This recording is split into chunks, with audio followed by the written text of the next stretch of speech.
discussion retrieval software digital file copyright scanning rate during production auto segmentation criteria employed in selecting books for scanning compression and decompression of images OCR not precluded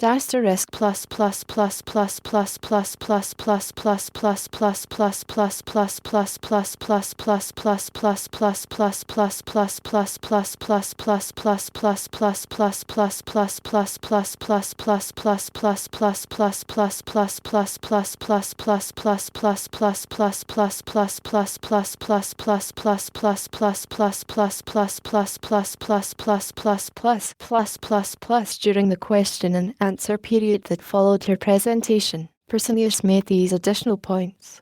Rate retrieval software. Cornell is developing a Unix-based server as well as clients for the server that support multiple platforms, Macintosh, IBM and Sun workstations, in the hope that people from any of those platforms will retrieve books. A further operating assumption is that standard interfaces will be used as much as possible, where standards can be put in place, because class considers this retrieval software a library application and would like to be able to look at material not only at Cornell but at other institutions.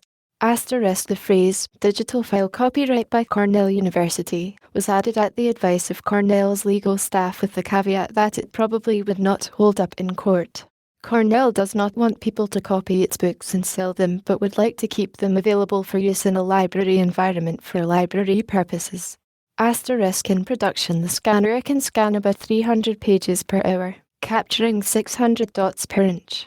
The Xerox software has filters to scan halftone material and avoid them where patterns that occur when halftone material is scanned. Xerox has been working on hardware and software that would enable the scanner itself to recognize this situation and deal with it appropriately, a kind of auto-segmentation that would enable the scanner to handle halftone material as well as text on a single page.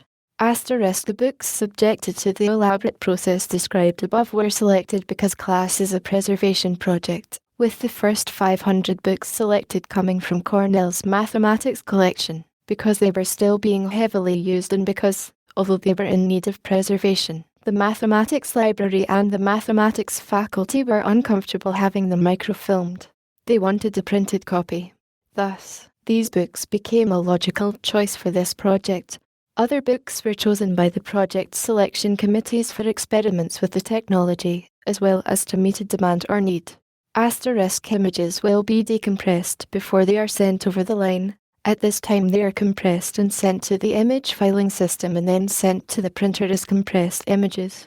They are returned to the workstation as compressed 600B images and the workstation decompresses and scales them for display. An inefficient way to access the material, though it works quite well for printing and other purposes. Class is also decompressing on Macintosh and IBM, a slow process right now. Eventually, compression and decompression will take place on an image conversion server. Trade-offs will be made, based on future performance testing, concerning where the file is compressed and what resolution image is sent. OCR has not been precluded. Images are being stored that have been scanned at a high resolution, which presumably would suit them well to an OCR process. Because the material being scanned is about 100 years old and was printed with less than ideal technologies, very early and preliminary tests have not produced good results. But the project is capturing an image that is of sufficient resolution to be subjected to OCR in the future. Moreover, the system architecture and the system plan have a logical place to store an OCR image if it has been captured. But that is not being done now. Session 3. Distribution, networks, and networking. Options for dissemination